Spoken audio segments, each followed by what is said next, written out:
Hope sent a quiver. Written by OrionLady on AO3, read by Alextras. Chapter 19. Stir stomp, stir stomp, stir stomp. A keening whine echoed through the house, one that warbled on the end of each sniffle. Cooper and Lila, playing a bare-knuckled round of ping-pong in the basement rec room, paused their game. Cooper snatched the ball out of the air and shared a look of dread with his sister. Pete glanced up from his Gordon Corman book, stretched along the back couch. Where he bench-pressed in their workout corner of the basement, Clint clanked the bar and matching 30-pound weights onto its perch and sat up with a frown. Lila said what they were all thinking. Oh boy. Dad! Footsteps thundered across the hallway above their heads and down the basement stairs. All four of them tracked it in unison, head swivel. Dad! Yelled much louder this time. Nate's downturned lips and distraught eyes appeared. You gotta fix it! He ran over to Clint once he hit the floor, who caught him before he could trip over scattered dumbbells. Slow down there, Nate man. What's going on? Nate shoved a white feather under Clint's nose. Pippa's being a bully again. She plucked out one of Tina's feathers with her beak. I saw it. His wind-blown cheeks flamed even hotter, ruddy and red and ready for a meltdown. Clint hoisted his youngest up onto his knee. The older kids gathered around in a triangle of concerned faces that Clint would have paid dearly to photograph if he didn't have his hands full of upset little boy. That's awful, Nate. I'm sorry. Someone has to do something. Nate's lower lip trembled. She can't keep being mean to the other chickens. I'll give her another talking to. Clint bounced his foot and it worked, Nate settling a bit. That seemed to drive the message home last time, right? She kept to herself for a few weeks. I don't think your spy voice will work again, Daddy. Clint smirked along with Cooper. I don't know. I can be pretty persuasive. But Nate's spine tottered to rebar straight, on a mission. He climbed off Nate and over to Pete, who took a step back when Nate latched onto his arm.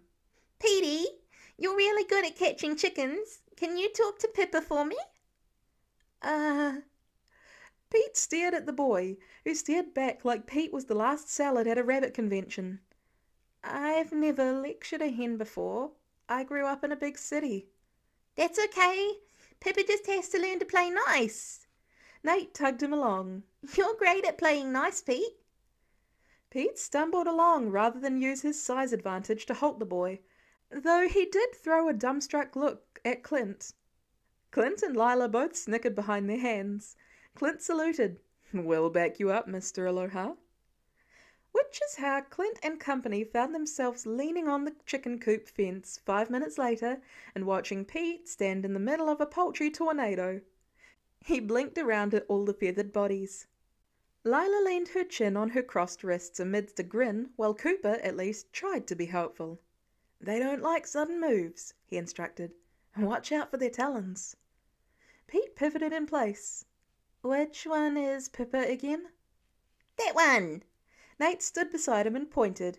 With the spotted feathers. Clint spied the real problem and slipped through the gate.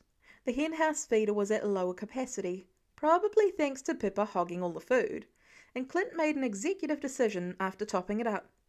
He used the knife that lived at all times down his boot to gut out a milk container from the recycling bin.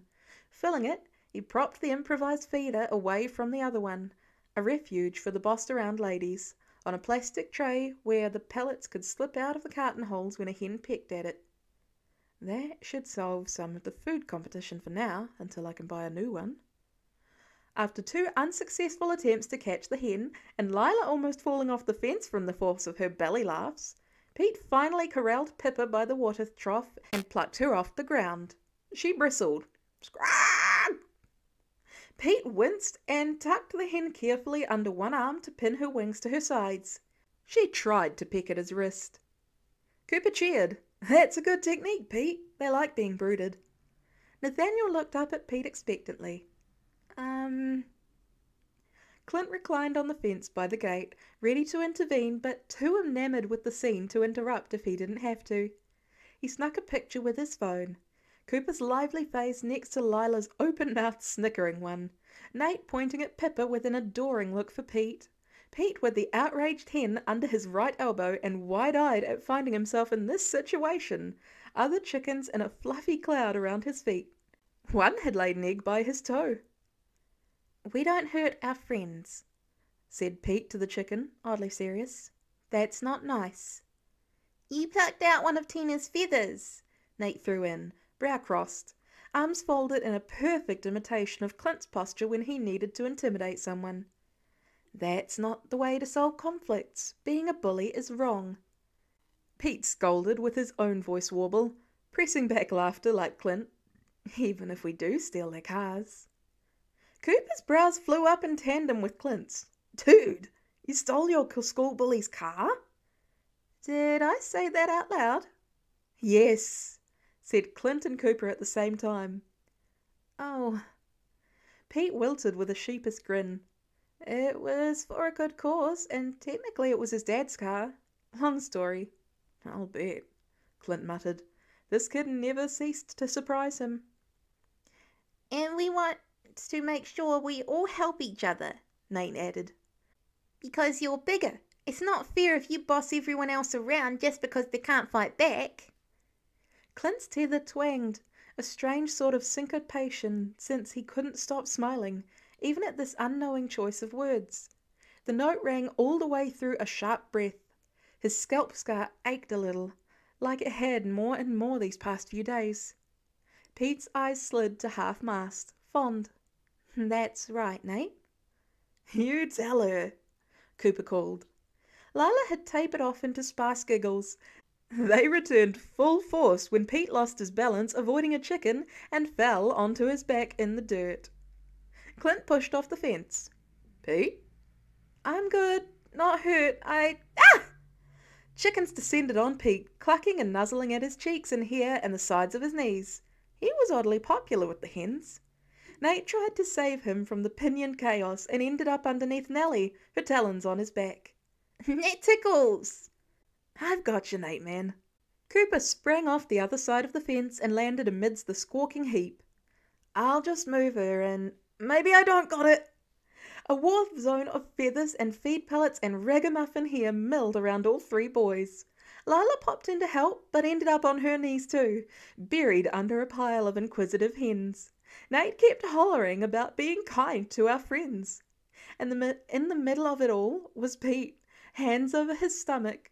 Now he was the one who couldn't stop laughing, his giggles a duet to the bagok sounds and Lila shrieking about feathers down her shirt.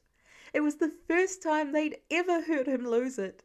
Those unpretty whooping seal sounds people did when they were overwhelmed by the humour of it all. "This is a train wreck," Lila screeched. "I don't know," Cooper mused, spitting out feathers. "At least they haven't pooped on us yet." "Speak for yourself." Pete laughed so hard he wasn't making any sound now. Button nose scrunched, eyes fanned in abject delight, mouth open in the kind of carefree joy only a child could manage. Clint snapped a photo of that too. "Just hold her steady. There we go. 3 feet and 7 inches. Clint notched a mark with the carpenter's pencil on the neighbouring plank. "Now I know how long to cut this last replacement board." "I can help carry it," Pete offered. He rolled up the measuring tape and stood from the hole in the bathroom floor. "Nah, that's all right, Pete. I've got it." Clint tweaked his nose. "You can drag this torn carpeting out to the garbage bin, though. Disgusting eyesore that it is." Pete saluted in a motion he'd picked up from Cooper. They both walked down the stairs and out onto the porch with their respective tasks, parting ways once they hit the driveway. Pete's allotted daily chores was taking out the garbage anyway, so he knew where to go. Of course, he had to be the opposite of most teenagers on the planet, and had explicitly asked them one night for a chore to do, when he saw how Cooper helped with the laundry and Lila emptied the dishwasher. Clint wanted to find whoever hurt Pete and stab them in the larynx, but more than likely this unnamed aunt and uncle had instilled him with good manners. Pete went left, towards their locked steel garage bin by the fence. Clint went right. out to the woodshed for a fresh piece of lumber he bought a few days ago to match the one underneath tile in the bathroom. He ran it through the table saw a few times, to the exact length the hole required. Pete had beat him back inside and already stood in their bedroom, beside the ensuite, on bouncy feet. Laura's gonna love coming home to this. She was going to hate missing Pete say her name properly out loud for the first time, but Clint didn't let any amusement show on his face. Laura, not Mrs. Laura. Some baby steps are leaps after all. You got it, bub. Clint nudged his shoulder with his own, his hands full carrying the wood. She should be back with Cooper and Lila from the library in a few hours. Just enough time for us to fix this. Nate was off with his homeschool co-op for a group art lesson, so the pair of them could do all the hammering and pounding they wanted. You know, said Clint, it's crazy. I thought the treehouse would need a truckload of wood, and it's expensive right now. Is it? Like everything else. But I managed to put up the main structure with all these extra 2x4s left over. Pete held the bathroom door open to its limit for Clint to maneuver. Have you found materials for a roof yet? Clint hefted the 3.5-foot beam. He turned to look at Pete head on, warming to his subject. Last thing to put on.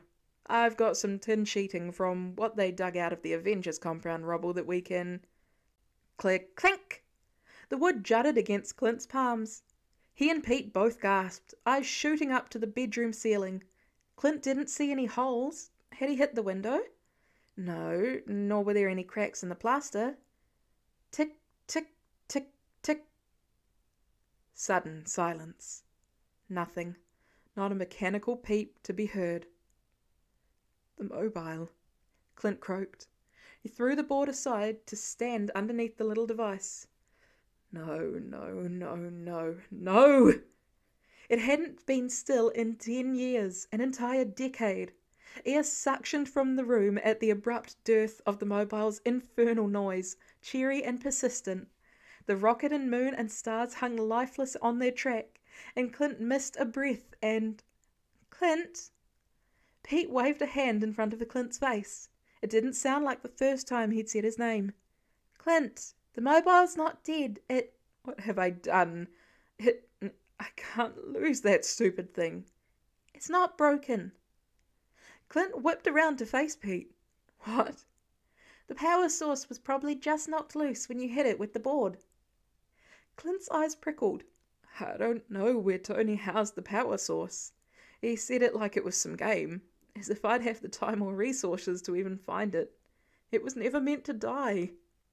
Sound whited in his ears for a moment, and he struggled to inhale. It isn't dead, Pete said again. We joked it would still be running when I died. Pete's eyes shuttered. Let me grab my bag. I have some tools that can get it up and running in just a few minutes. I'm bringing the car around. Are you sure? Clint spoke to empty air, though Pete darted back across the hall moments later. He popped his backpack on the ground and dug around for his beloved screwdriver and some rubber forceps-esque pliers. Clint noted that he left the bag unzipped for once, in his hurry. Is it okay if I... Pete took off his shoes and gestured to the bedspread. I can wait to let someone else fix it, if you'd rather. No, Pete, you go right ahead. Can't do any more damage than I have today. Clint stilled his noisy breaths. Sorry I scared you. This thing, dumb as it is, it's just... Means a lot? Yeah. Oh boy, yeah. A present for Nate after he was born. Pete hopped up onto the bed, and it barely sprang back at his weight. Sometimes, when Pete had more energy, he moved like a leopard in ways Clint seldom saw outside of memories of Steve mid-fight. Maybe Lila did have a jock to commiserate with under all those science pun t-shirts. Clint had a flitting thought about signing them both up for a sports camp that summer. Wishful thinking. The housing is right here. Pete slipped his fingernail under a hidden seam, hair thin between both halves of the round moon. And off it popped. No fuss, no muss. Clint lost all his ear. That power panel has been there the whole time. Yep, It's similar to a lithium contemporary battery, Stark design, only less explosive. Pete unscrewed a wire housing and squinted inside. See here? You just whack this chip loose. That's it. Pete did something clever with his pliers and the magnetized back of the wire cover. Not a beat of assessment or confusion. The fuzzy edge in Clint's mind sharpened enough to cut into soft tissue between his lungs. His scalp scar began to burn, a hidden streak of pain underneath his hair that Natasha gave him 13 years ago. It was a feeling he experienced a lot lately, especially watching Pete in his element. The urgency from a few nights ago rushed back, with no direction Clint could see. "It's like you've done this before," he said. Clint waited for the blush, Pete's signature humility and shyness when it came to his talents. Instead, Pete sighed, looking old. "A curse and a blessing." Clint had no idea what the ever-loving hell to do with that, but Pete didn't leave him any time for questions, snapping the back of the moon into place. As soon as the two pieces connected, tick, tick, tick, tick, tick. Clint closed his eyes for a moment. Thank you. Thank you. You know, I've started to get used to that thing when I sleep now. Damn conditioned. Pete jumped to the floor with a gymnast's grace and slipped on his shoes. I'm told Mr. Stark had that effect on people. Yeah, he did. Clint tried to laugh, failed. Here, I'll grab your bag so you can put those tools away. Pete's eyes went IMAX huge and his hand shot out. No! Clint lifted his backpack by one strap, tilting it sideways. Something loose on the top winked in the afternoon sunshine and clattered to the floor, black and rectangular. Sorry about that, Pete. I didn't mean to break your stuff. Let me... Every muscle in Clint's body stilled. The something on the floor wasn't very big, maybe 8 inches long, 6 inches wide. Not made of a particularly fancy material, nothing spectacular to look at. It had a chip of wood missing, filled with glittery pink nail polish. It was a picture frame, more specifically, the back of his picture frame. The room's walls felt like they began to shake on either side of Clint. A solitary earthquake beneath his feet and his feet alone. The scar seared. Images flashed in his mind, images he couldn't place. He knelt, tether swelling in size until it eclipsed all else. I know this frame. Pete's breath stammered, a faint wheeze. Clint said it again, because somehow nothing felt real and too raw all at once. I've seen this picture frame before. Always the back of it. It was so quiet Clint could hear a clock ticking downstairs in the living room. The whole world slowed its spin. Tony practically lived with this thing, those 10 days we spent at the compound, figuring out Infinity Stone locations and time. Clint's eyes flicked up to the teenage boy before him, atom decal on his science shirt heaving. Pete had gone bone white, cemented in place like the mobile minutes earlier. Someone accidentally bumped it off Stark's lab station before the time heist test, during one of Morgan and Pepper's visits. Clint never took his eyes off Pete. And Tony had a full system meltdown when the back of it cracked. I've never seen him cry like that. Ever. Morgan picked it up to hand it back, but her nails weren't dry yet. Bubblegum pink. A vein protruded in Pete's neck. Thump, thump, thump, thump, thump, thump, thump, thump, thump, thump, thump, thump, thump. His pulse drummed against it at light speed. Clint's raced too. A warm sensation started behind his nose, like inhaling water in slow motion. Please, Pete breathed. Don't. Clint ignored him, flipping over the frame, his first time ever doing so. It wasn't a picture of Morgan or Pepper or even Jarvis in his human form, as Clint had long suspected of this infamous photo, and all the bets they took on this, should the truth ever come out. Rocket had debated sneaking in to peek at it on more than one occasion, but even he wasn't that heartless. Nor was it a picture of Tony's parents. It was a picture of Tony himself. He wore a pressed pinstripe suit and those classic sunglasses. and held an internship certificate upside down. And there beside him, Pete. Bunny ears behind each other's heads and mile-wide smiles on both their faces. It was clearly an older photo of Pete, pre-snap, maybe around Lila's age. He wore yet another punny t-shirt and an attempt had been made to tame his curls. It almost looked staged if it weren't for the true laugh lines around Tony's eyes, the ones he could never fake for the public. Clint looked up again at Pete. Pete just stood there, frozen, horror welled on his face in a reverse gravitational float. For the longest 5 seconds of Clint's life, absolutely nothing moved, not even a creak from the house. He lived and died in eternity in the intense eye contact and crumbling of everything he thought he knew. That one glimpse of the picture lit a fuse, and Clint was the explosion. The images took on sound, blistering up through the tether and the scar, orbiting the devastated face of this boy. Then Pete dove for his backpack and crawled out the bedroom window. Pete! Clint jumped to his feet, reeling. That warm sensation leached up his cranium in hot gusts. Pete, wait! We're on the 2nd floor! That didn't hinder Pete any. He flung himself off the roof and flipped onto the porch eave below, not a break in pace whatsoever. Swearing up a storm, Clint slid down the banister and bolted out the front door in a dead sprint. It banged against the house and Clint didn't spare a look at it. He'd never run this fast in his life, save once. Vormir. His feet hummed across the grass in short, clipped strides. He ran so fast he kicked up clods of earth under his boots. The fog blew away with a clarity that almost brought Clint to his knees, the pain as sharp as a taser bite. He'd been living in a black and white movie, and suddenly it ignited with colours, excruciating colours like blood and white lightning and gold suits and blue finger paints. The images coalesced in a full reel. Peter, dressed in a black suit, eyes red-rimmed. Sorry for your loss, Mr. Barton. Please, kid, call me Clint. Happy with an arm around the kid's shoulders.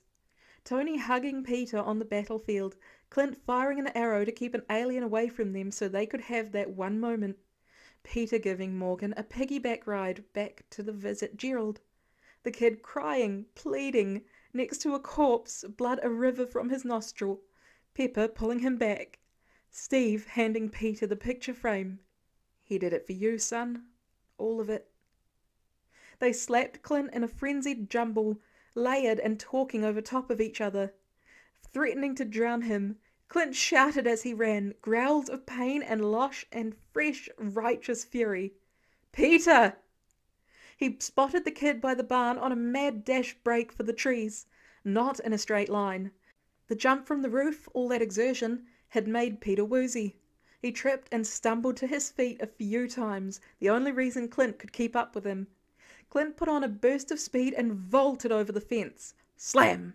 His feet hit the dirt on the other side. He didn't care about details right now. He didn't care that none of this made any sense or tears streamed from his eyes. He was not letting this kid run away. Not now, not ever again. Peter! Peter didn't even hesitate at the call. He was running for his life too, sprinting at an ever so slightly superhuman speeds that Clint would have felt awed about had he not been half blind with panic. Who knew what else the kid's body could do when fully rested, healed and armed with proper nutrition? That only made the spiral worse. The images began to shrill like metal grinding against metal, an almost unbearable agony through his skull. Clint skidded to a stop, squared his feet, and screamed for all he was worth with every last scrap of authority he could muster. Peter Benjamin Parker! Peter stopped dead in an instant, 25 miles an hour to 0 in the time it took Clint to blink. Peter did so right at the tree line, close to where the treehouse was built if he'd made it another 20 feet in. They both breathed hard. Black spots danced in Clint's vision, but he bared his teeth and pushed them aside. Peter turned slow, face a mess like that day on the battlefield, crouched by Tony, the mechanic's eyes following him until the very end. Only now, Peter's face screwed in a vicious expression. A cat backed into a corner. His wadded-up nose quivered in one side, and the scowl wrung a loose tear from his right eye. He spat the words at Clint, so furious he was more animal than boy right now. "You were never supposed to remember. It's impossible." "Bullcrap!" Clint snapped back. "I know you." "It can't be." "I know you. You introduced me to May at Tony's memorial. You're the skinny brat who stole Cap's shield in Germany." Peter backed away. Clint followed him step for step, core tight in readiness to grab the kid at a split second's notice. "You carried a box's worth of Kleenex in your pockets and handed them out one by one to Pepper after the memorial, when she kept serving us those gross avocado cucumber sandwiches and crying all over them." "Let me go, Clint. Let it go." "Like hell I will." I'll just run away again later." "There's nowhere to run, Peter." Clint tasted the truth like he tasted the salt dripping between his lips. "Not now." "Don't." "I stayed at the lake house with the other Avengers for 2 weeks after Tony died, to help Pepper and Rhodes pack it up. And so did you, even when your aunt and Happy were left for Queens. Just the 3 of us adults and you and Morgan in the house. I made you a grilled cheese at 4 in the morning once. You kept stealing my bananas." Pete halted at this statement, of all things. Now that Clint had started, he couldn't stop, memories rushing in. The words sprang out of him like a geyser from a rock, clear and briny and real. He inched closer. "Steve showed you those taut-line hitches on Morgan's tent to distract you after your crying/panic spell at the memorial, to calm you down. I taught you how to feed an alpaca because that was always Tony or Happy's job, and Pepper didn't know how." Peter slid off the backpack, falling to his knees. A sob gouged out of his chest. "Just stop." "You're the one who read Don't Let the Pigeon Drive the Bus, Morgan's favourite, every night to her for 8 days straight because she missed her father. That, or told her elaborate bedtime stories like you do for Nate." Peter's chest bucked. "Please." "You built Morgan a mobile exactly like the one upstairs because Tony showed you the design himself." "Stop! Just stop it!" Peter howled his heartbreak to the heavens. Clint didn't stop, couldn't stop, eyes afire. "You fixed my hearing aid in a stupidly short amount of time because you're a genius on scholarship at Midtown Tech, and you helped Tony build the new shield patent for my prescription, the exact same one that broke last month." Peter nodded, hands limp and defeated at his sides. His knuckles dragged. "You really did take Tricon a trip around my son's ceiling because you can stick to it. You used to do that all the time for Morgan with her Polly Pockets. You once climbed the wall in my room at the lake house to change a light bulb." The pain crescendoed to a klaxon inside Clint's chest. He lost a breath. "My kids already met you at the funeral. You and Cooper tried to see who could skip rocks the farthest."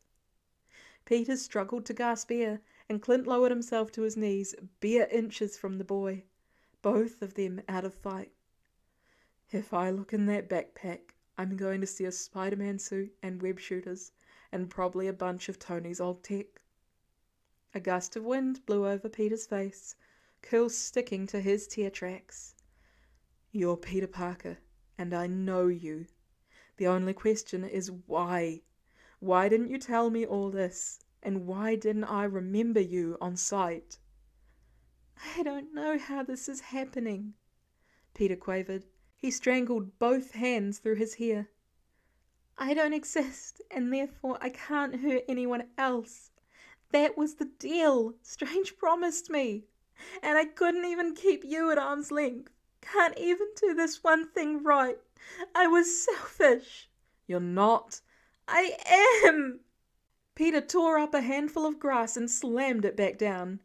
"I saw it was you that first day and was so tired of being tired and not wanting to get up anymore, and I didn't run away when I should have." Clint hovered a hand over Peter's brow and mouth and that button nose inherited from the Parkers, long dead scientists. Didn't quite touch.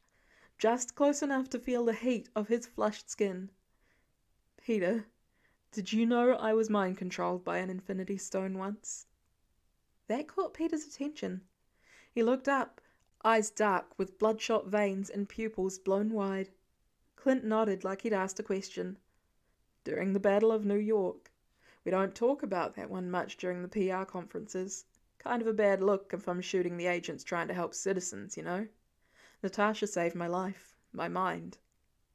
Clint leaned down and parted his hair so Peter could see the scar. It seemed to boil to the touch. Ever since then, I can't be hypnotized. I'm not even suggestible or gullible. People can't manipulate me into things, though many have tried. Like a titanium wall has gone up around the reason and free will center of my brain. That's not how memory manipulation works. Peter trembled all over like a shock victim. It isn't like chickenpox. You can't just be immune to it. But I am. Clint searched the eyes. How had he not recognized those open-hearted brown eyes? I think in this case it is like inoculation. I've got a back door, an escape hatch, if you will, and it prevents any sort of mind alteration from sticking long term. Trust me, the SHIELD team thoroughly tested me for months. It's on record. Clint sucked in a breath and let it out for 5 counts. A Hydra agent even captured me once and tried to brainwash me, like Barton's. Didn't take it all. Hurt like a mother, gave me some fun new trauma, but it didn't work. The truth hit Peter in real time before Clint's eyes, every grisly stage of his emotions. He gaped up at Clint. You remember me. Me. You remember who I really am. I'm not alone anymore. Clint's fingers made it to Peter's face, a light brush of bowstring calloused fingertips on his cheeks. I do, Peter. I'm only sorry it took so long. Now you know why I'm not safe, Peter whispered. Why I have to leave. I'm a danger to people. Clint's tears streamed down his neck. Not safe? Are you kidding? Peter, you're the reason I have my family back. Tony invented time travel for you. Peter's helpless fear and ire dissolved into car backfiring type of breath hitch, into the specific soul exhaustion Clint had felt waking up with the stone in his hand. Peter covered his eyes with his palms. Forget leaving, Parker. I'm not letting you out of my sight ever again. Peter tipped forward in a slow fall, void of any spinal tension behind it. Clint met him in the middle, and they crashed into each other. Peter sobbed so hard it clogged in his throat. Clint picked him up and settled him across his lap, like that night in the hallway. This doesn't change how much I care about you, Peter. Clint's face crumpled, heart pounding at the reality of this situation. Of this kid. If anything, I love you more knowing who you are. Peter smacked Clint's chest with a weak fist. You should send me away. I got so many people killed and injured. Never. Not if someone asked me to at gunpoint. Clint looked up at the sky, at Nat and Tony somewhere out there.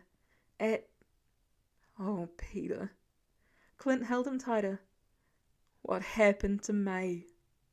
Peter wailed another agonized sound. She died. Right in front of me like Ben. Peter, I'm so sorry. So sorry you had to live on your own with no help for this long. Clint protected the back of his head with both arms. This kid had lived in an alley, had jumped out of a moving car, had been mugged while he was starving to death, all when he should have been cherished. That's going to change now, do you hear me? I don't care that you're enhanced and took on Thanos. I'm the adult and you're not, and you don't have to worry about this stuff another day in your life. Clint declared it to the universe and divinity at large, to dead friends and future friends and every ghost from Peter's past. A challenge, his own cornered animal growl. Just try and take him and see how quickly I can tear down the world. Wasn't enhanced for a while, Until 2 weeks ago, said Peter, his skin now cold and clammy. Clint had the alarmed thought that maybe he was going into shock. He rubbed up and down Peter's back. Your power's shut off to slow your metabolism. Peter lifted his head. How did you know that? Clint couldn't very well tell him about the harrowing mission with Steve when his super healing went MIA courtesy of starvation and some particularly creative torture. I've seen it before, was all Clint said. And gosh, Pete, we've been starving you. 3 modest meals a day, if that, with your stingy eating habits, are not enough for a kid who can pack it away like a football team. No wonder you're having low blood sugar spells. Peter let out a shaky sigh. I haven't wanted to eat much. Got used to less portions at the soup kitchen in Queens. Clint tucked him in close to his chest, folding his shivery profile like an origami until his body started to warm up. He had his own moment to see stars and process, the sky crashing around his head. I can't believe it's been you the whole time. No wonder you understand my grief and the war so well. You were in it. You're dealing with the exact same thing. I'd say I'm sorry I didn't tell you, but everyone who learns my secret identity gets hurt. I figured if I could just pretend and you never knew the truth, you'd be safe. I understand why you didn't, said Clint, even though he didn't fully. But he understood guilt and the ways it ate at one's humanity, another similarity between them. Peter palmed at Clint's slick cheek. I miss Tony. I do too, Clint whispered. He loved you so much. Did you know I found adoption papers for you in his study when Rhodey and I went through the hard copy documents he owned? Apparently he and May talked about it. They were in a secret safe under the floor. A full-body shudder ran through Peter. He shouldn't have done it. He'd still be here if he hadn't. Clint closed his eyes into the curls, unable to stand right now, even if he wanted to. His legs had long since gone rubbery. No, Peter. If Tony hadn't found a way to reverse the snap, he'd have gone to an early grave, a shell of himself. There was something hollow behind his eyes for those 5 years. It filled up when you swung through a portal. Morgan would never have grown up with all of him. I know, because I had those same hollow eyes for years. It seemed this kid was destined to bring them all back to life. This precious kid, the single greatest motivator for the single greatest scientific breakthrough in history. Tony would probably crawl out the grave and eviscerate Clint if he didn't take care of and love Peter. Not that Clint needed any prompting. Peter ran out of words and tears after that, but he continued to shake in Clint's arms. How long they sat there, crying and coming alive, Clint would never know. Long enough for the sun to arch back towards the trees. Clint threw logistics out the window, the explanation for how a whole world forgot about priceless Peter Parker, in favor of their barest essentials, grieving child, grieving man, and a strange peace glowing between them. Nothing else mattered for now.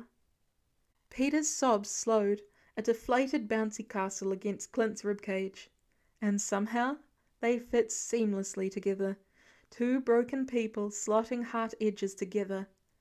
Clint felt that cold little nose meet his neck, and it filled up the empty cavern in his chest like it always did. I'm Peter Parker, Peter declared, the tone of a free man after years of bondage, signing his name against Clint's chest. And you're Clint Barton. Clint kissed Peter's forehead, finger spelling out the letters of his own name. And we're going to figure this out together.